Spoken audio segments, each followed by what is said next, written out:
Hello दोस्तों, good afternoon, good morning, good evening and good night. Whatever time you are watching this video, accordingly, namaste.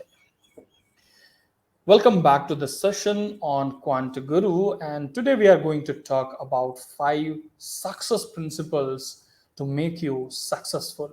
दोस्तों आइए बात करते हैं 5 वैसे सक्सेस प्रिंसिपल की जो आपको सफलता दिलाएगी at any point of time. आप स्टूडेंट हैं, आप फैकल्टी हैं, आप वर्किंग प्रोफेशनल हैं, whatever you are and whatever life you are leading.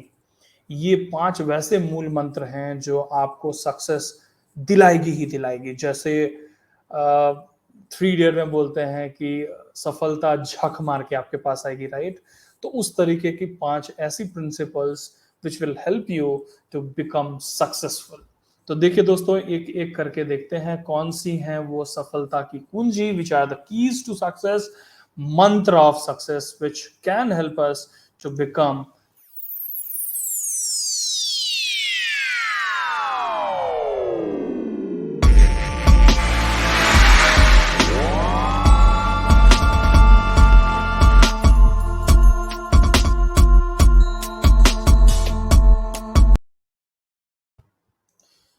तो दोस्तों अगर बात करें सक्सेस प्रिंसिपल्स की जो हमको बनाती है सक्सेसफुल, तो पॉइंट नंबर 1, अगर बात करें पॉइंट नंबर 1 की वैसी कुंजी सफलता की जो हमको सफल बना दे, तो पॉइंट नंबर 1 पे आती है स्टार्ट अर्ली. दोस्तों सबसे पहला क्या करना होगा, हमको जल्दी से जल्दी स्टार्ट करना होगा.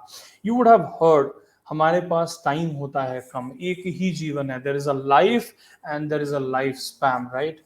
Within this life everything has to be achieved. अगर आप कुछ बड़ा करना चाहते हैं, अगर आप कुछ बड़ा सोचते हैं, तो उसको इसी लाइफ में हासिल करना होगा, है ना? We'll have to achieve all those dreams which we dream of during daytime within this lifespan, a single life. तो उसके लिए क्या करना होगा दोस्तों, जब भी मौका मिले तभी स्टार्ट कीजिए. Never think of starting that tomorrow, day after tomorrow. आज करे सो कल, करे सो आजकल, आज करे सो अब, पल में परलय होएगी, बहुरी करेगा कब. मेरे दोस्तों, तो फटाफट सोचने की बात ही नहीं है. जो भी करना है जल्दी से जल्दी स्टार्ट कीजिए. बिकॉज अगर आपने किसी के बारे में पढ़ा होगा, बहुत बड़े बड़े सक्सेसफुल लोगों ने बहुत कम उम्र में बहुत चीजें स्टार्ट कर दी थी. 12 साल 14 साल की एज में बहुत सारे एंटरप्रेन्योर ऐसे हैं जिन्होंने कुछ ना कुछ स्टार्ट कर रखा होगा. सफलताएं बाद में मिली होंगी, बट आपको एक्सपीरियंस मिलना स्टार्ट होता है. बिकॉज जब भी आप कुछ चीज स्टार्ट करते हैं तो आप डेफिनेटली फील करते हैं हर चीज एक ही बार में नहीं हो पाता है. जो आप चाहते हैं at a single go, it does not happen. तो सबसे अच्छा क्या करना होगा, without wasting much of time, आपको स्टार्ट करना होगा कोई भी काम. अगर सक्सेसफुल होना है तो वो काम स्टार्ट करना होगा जल्द से जल्द. पॉइंट नंबर 2 की बात कर ले तो इससे मिलता जुलता है. वो पॉइंट नंबर 2 ये है कि try new, dare to fail, and in point number 2 you have keep moving. कहने का मतलब है ट्राई न्यू, आपको कुछ नया करना होगा. अगर दोस्तों आपको सफल होना है तो कहने का मतलब दूसरे उतने ज्यादा सफल नहीं हुए होंगे, कुछ नया करना है, राइट? तो क्या है, एक है वैसी मार्गदर्शन, जो वैसा रास्ता जिससे सबको सफलताएं मिलती हैं. तो या तो आपको नापा तुला हुआ रास्ता है जिसको आप जानते हैं इस रास्ते पे चलेंगे तो हमको मंजिल मिल ही जाएगी. लेकिन अगर वहीं कहीं जल्दी पहुंचना है, मान लीजिए point A to point B at certain speed आप जाते हैं विद सर्टेन स्टॉपेजेस, और वो 2 घंटा लगता है, बट आपके पास टाइम 1.5 आवर है, तो उस दिन क्या करेंगे? उस दिन या तो रास्ता चेंज करेंगे या फिर स्टॉपेज कम करेंगे. तो कुछ तो नया करना होगा मेरे दोस्त, है ना? तो तभी तो सफल होंगे. तो आपको क्या करना होगा, you cannot follow the same trend always. कहा जाता है कि रास्ते खुद चुने जाते हैं, है ना? सफलताएं की मंजिलें आपको खुद चुननी पड़ती हैं, उसके लिए नया नया रास्ता खुद चुनना पड़ता है. उसके लिए आपको एक्सप्लोर करना पड़ेगा, डिफरेंट टाइप ऑफ रास्तों को देखना होगा, आपको एक्सपेरिमेंट करना पड़ेगा, उसके आउटकम्स देखने होंगे, तब आप जाके बनते हैं सफल, है ना? तो ट्राई न्यू. जब भी दोस्तों आप कुछ नया करेंगे, there are chances, there are chances, मैं बोलता हूँ 100% ये होगा कि आप फेल जरूर करोगे. किसी भी नए चीज को करने में कितनी भी सावधानी के साथ किया जाए, पहली बार में सफलता मिलना बहुत मुश्किल होता है। अगर मिलता है तो यू आर टू लकी। आप कितने भी लकी हो मेरे दोस्त, अगर आप 10 काम को नया करते हैं, नए रूप से करते हैं, या 10 नए काम को करते हैं, तो डेफिनेटली होगा कि 2 बार तो आप असफल जरूर होंगे और आप उससे कुछ सीखेंगे, फिर से कुछ नया करेंगे। तो वही है, try new, dare to fail. आपको दोस्तों फेल होना होगा, उतना करेज लाना होगा कि आप फेल कर सकें। नाउ सबसे बड़ी बात थी dare to fail, right? Why not dare to succeed, dare to pass? मैंने क्यों नहीं यूज किया? क्योंकि पास हो गया तो खुशी आएगी ही आएगी। जब आप फेल करते हो तो उसमें आपको पहले अगर मालूम हो सकता है कि हम फेल कर जाएं, हो सकता है कि हम फेल कर जाएं, फिर भी कितने लोग हैं जो उस काम को करने की कोशिश करेंगे नए तरीके से। नए तरीके से जब आप करते हैं किसी काम को, तो चांसेस बहुत ज्यादा है कि आप फेल करेंगे। इसलिए वो करेज चाहिए, इसलिए वो डेयर चाहिए, इसलिए मैंने लिखा है डेयर टू फेल। तभी आप एक सक्सेसफुल आदमी हो पाएंगे। Keep moving. जब भी आपको असफलताएं मिले, whenever you are failing, right, after failing what will happen, आपको मूव ऑन करना ही पड़ेगा।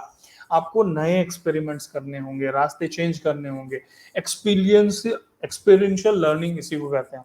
आप एक्सपेरिमेंट करें, उससे कुछ सीखें, लर्न करें, आगे बढ़ें, नई कोशिशें करें। सबसे फायदा क्या होगा, जब आप फेल करते हैं तो you know what not to do. किताबें क्या पढ़ाती है? What to do. 2+2 4 होता है, 2+3 4 नहीं होगा। ये आप तब सीखते हैं जब आप गलतियां करते हैं। तो इसलिए आपको कुछ नया ट्राई करना चाहिए, डेयर करना चाहिए फेल करने के लिए, और कभी भी हार नहीं मानना है। कीप मूविंग होना है, मूव ऑन होना है, फिर से ट्राई करना है और सफल बनना है मेरे दोस्त। पॉइंट नंबर 3 की तरफ बढ़ते हैं, देखते हैं what is point number 3 on the way to success और सक्सेस मंत्र। एजुकेट योरसेल्फ बहुत जरूरी है। अब बहुत जरूरी है अपने आप को सिखाना, बहुत जरूरी है आपको ये बताना आप किस लायक हैं, किस लायक नहीं है। और अगर आप किसी लायक हैं, आप उसके एक्सपर्ट हैं, तो आपकी एक्सपर्टाइज है, उसकी एक्सपर्टीज है, तो आप वैसी काम करें। अगर नहीं है तो सीखें। किसी भी नए चीज को करने के लिए अगर आपको सफल होना है, if you want to be a successful person in life, you will have to educate yourself. आपको सीखना होगा। सीखने की कोई उम्र नहीं होती है। अगर आप आईटी के बंदे हैं, आपने इंजीनियरिंग कर रखी है या कर रहे हैं, तो अब क्या होगा कि आप जावा जानते होंगे। अब क्या होगा, उसमें कुछ नई प्रोग्रामिंग लैंग्वेजेस, डेटाबेस स्ट्रक्चर जानना होगा। तो डिफरेंट डिफरेंट तरीके की चीजें सीखनी पड़ेगी। आपको हमेशा अपने आप को अपग्रेड करना पड़ेगा, अपने आप को एजुकेट करते रहना पड़ेगा, तभी आप एक सक्सेसफुल बंदे बन पाएंगे। किसी ने एमबीए कर रखा है और वो बोलता है कि चलिए हमारे टाइम के MBA, and my age is 60, during my time of MBA, उस टाइम एक्सेल बहुत ज्यादा नहीं था, या मुझे डेटा एंट्री तो आता है, मैं बिजनेस एनालिटिक्स मुझे नहीं पता कैसे करते हैं, मैं एक मार्केटिंग का बंदा हूँ, मैं फिनेंस नहीं समझता हूँ, मैं एक फिनेंस का बंदा हूँ, मैं ह्यूमन रिसोर्स नहीं समझता हूँ। ऐसा नहीं हो सकता है। You will have to educate yourself. Market की जो ट्रेंड है उसको आपको सीखना होगा, उसके आधार पे आपको सतत प्रयास करना पड़ेगा, आपको सीखना होगा, तभी मार्केट में आप सक्सेसफुल हो पाएंगे। Let it be any industry. आप ट्रेडिशनल होटल के मालिक हैं, जहां आपकी यूएसपी है, यूनिक सेलिंग पॉइंट है कि आप ट्रेडिशनल खाना खिलाते हैं। बट अगर कस्टमर्स ऐसे आते हैं जिनको ट्रेडिशनल खाने में कुछ नयापन चाहिए, तो आपको देना पड़ेगा। बिकॉज ये दिल मांगे मोर, ये जीव मांगे मोर, दिस टंग टंग को नया नया टेस्ट चाहिए, वो बोर हो जाता है, राइट? तो आपको एजुकेट करना पड़ेगा मार्केट के हिसाब से, वर्ल्ड के हिसाब से, डिमांड के हिसाब से। जैसी डिमांड होगी मार्केट की, उस तरह का चीज आपको सीखना पड़ेगा, तभी आप हो पाएंगे मेरे दोस्त सक्सेसफुल। बात करते हैं पॉइंट नंबर 4 की। जो आज हम लोग बात करने जा रहे हैं वो है sacrifice your social life. I know it is difficult, खासकर यंगस्टर्स, जो भी हमारे दर्शक हैं, जो भी हमारे लर्नर्स हैं, जिनकी एज ग्रुप लगभग 14-16 साल से 25-30 साल के अंदर है। तो आप जानते हैं कितना टाइम आप लगाते हैं being on social life. Let it be Insta, let it be Facebook, let it be Tinder, let it be Twitter, let it be any other medium, YouTube या किसी भी सोशल प्लेटफॉर्म पे जो आपका टाइम जाता है। तो मैं क्या बोलूंगा, कट डाउन कीजिए। सेक्रीफाइस बहुत जरूरी है, बिकॉज आप अगर टाइम इन्वेस्ट कर रहे हैं, अगर आपकी टाइम इन्वेस्ट हो रही है यूडमी पे, W3 क्लासेस पे, राइट, स्कूल पे, या उस तरह के किसी एक प्लेटफॉर्म पे जहां पे आप कुछ सीख पा रहे हैं, लिंक्डइन लर्निंग पे, राइट, तो बहुत ही बढ़िया कर रहे हैं आप। अदरवाइज सोशल लाइफ का मतलब ये है कि जो टाइम आप मैसेज चेक करने में देखते हैं, दूसरे को हिट करने में करते हैं, इंस्टा पे मेरे कितने फॉलोअर्स हो गए, मैंने जो पोस्ट किया कितने लोगों ने देखा, मैं ये नहीं कह रहा हूं कि आप देखिए ही मत, जरूर देखिए मेरे दोस्त, आपको खुशी मिलती है तो आप जरूर देखिए, बट उस टाइम को वेस्ट ना करें, उस टाइम को इन्वेस्ट करें। वो हैप्पीनेस क्वेश्चन अगर वो आपको देता है, अगर आप कुछ देखते हैं उससे आपको खुशी मिलती है, तो आपका हक है कि आप खुश रहें, आप सोशल लाइफ को भी एंजॉय करें।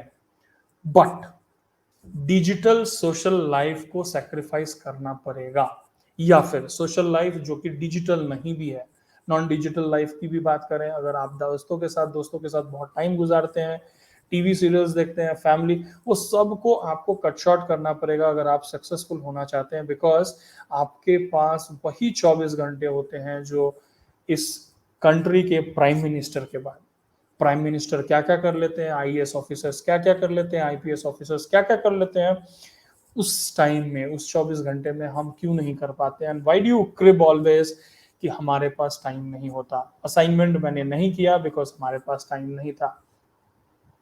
शादी में जाने के लिए तो टाइम होता है, मार्केट जाने के लिए टाइम होता है, फ्रेंड्स के साथ घूमने के लिए टाइम होता है, सब कुछ जरूरी है, बट साथ में क्या जरूरी है दोस्त? अपने आप को टाइम देना, अपने आप को अपग्रेड करने के लिए टाइम देना। तो चौथा पॉइंट है सेक्रीफाइस योर सोशल लाइफ, जो कि बहुत ही जरूरी है मेरे दोस्त। बहुत कठिन है बट आसानी से हो सकता है ना। पॉइंट नंबर 5 की बात करें जो आपको सक्सेसफुल बना सकता है, तो surround yourself with successful people. दोस्तों, कहावत है, कहा जाता है कि आप जैसे के साथ होते हैं आप वैसे बन जाते हैं, राइट। अगर आप सक्सेसफुल लोगों के साथ होंगे, अचीवर्स के साथ होंगे, तो आप भी अचीवर हो जाएंगे। अगर आप लूजर्स के साथ होंगे तो आप भी लूज करना स्टार्ट कर देंगे, and you will start compromising with those losers. होता क्या है कि अगर बात करें वैसे दोस्तों की, वैसे बच्चों की जिनका सेकंड क्लास कंसिस्टेंटली आता होगा एकेडमिक्स में, तो एक टाइम के बाद क्या होता है, आपको बुरा लगना बंद हो जाता है, बिकॉज आपने अपने आप को वैसा एक्सेप्ट कर लिया। आप समझते हो कि चलो सेकंड क्लास तो आता है, and your expectations are second class. मैं बोलना ये नहीं चाहता हूँ कि एकेडमिकली फर्स्ट क्लास या टॉपर्स ही अच्छे होते हैं। मैं बोलना ये चाहता हूँ कि ये जो माइंड है ना, ये धीरे धीरे धीरे धीरे किसी चीज को स्वीकार कर लेता है, एक्सेप्ट कर लेता है, स्वीकृत कर लेता है। तो अगर आपकी चाहत ही छोटी होगी तो आपकी अचीवमेंट भी बहुत छोटी हो जाएगी। अगर आप ड्रीम बहुत छोटा करोगे तो अचीव भी छोटा करोगे। सबसे बड़ी बात है कि आप अगर ड्रीम कर सकते हो मेरे दोस्त, तो आप अचीव भी कर सकते हो। तो मैं कहना ये चाहता हूं कि अपने सराउंडिंग को ऐसा बनाइए, अपने दोस्तों को ऐसा बनाइए, वैसे लोगों के साथ बैठना उठना शुरू कर दीजिए, वैसे लोगों को फॉलो करना शुरू कीजिए जो सक्सेसफुल हैं। आपके इंस्पिरेशंस, आप जिनको फॉलो करते हैं, वो काफी बड़े बड़े लोग होने चाहिए, ताकि अगर उनका 50%, 25%, 100% जो भी आप उनसे सीख पाए, अगर सीख पाते हैं, उतना अच्छा आप सीख पाते हो। अगर आप क्लास के टॉपर हो and you start spending time with somebody who is not getting so much of marks, तो होगा क्या, आपका टाइम वेस्ट होना स्टार्ट होगा, आप कुछ सीख नहीं पाओगे। बट रादर अगर आपकी 70% आती है, आप किसी टॉपर के साथ बैठते हो, तो चांसेस ज्यादा है कि आपकी 75% या 80% मार्क्स आएंगे, बिकॉज आप उतना ज्यादा सीख पाओगे, है ना। तो इसके लिए कहा जाता है कि surround your self with successful people. I hope this video will help you to answer a lot of questions, and it will help you to become successful in life. Till then, take care of yourself. We will come back once again with other videos which will help you in improve your soft skills. Take care, bye.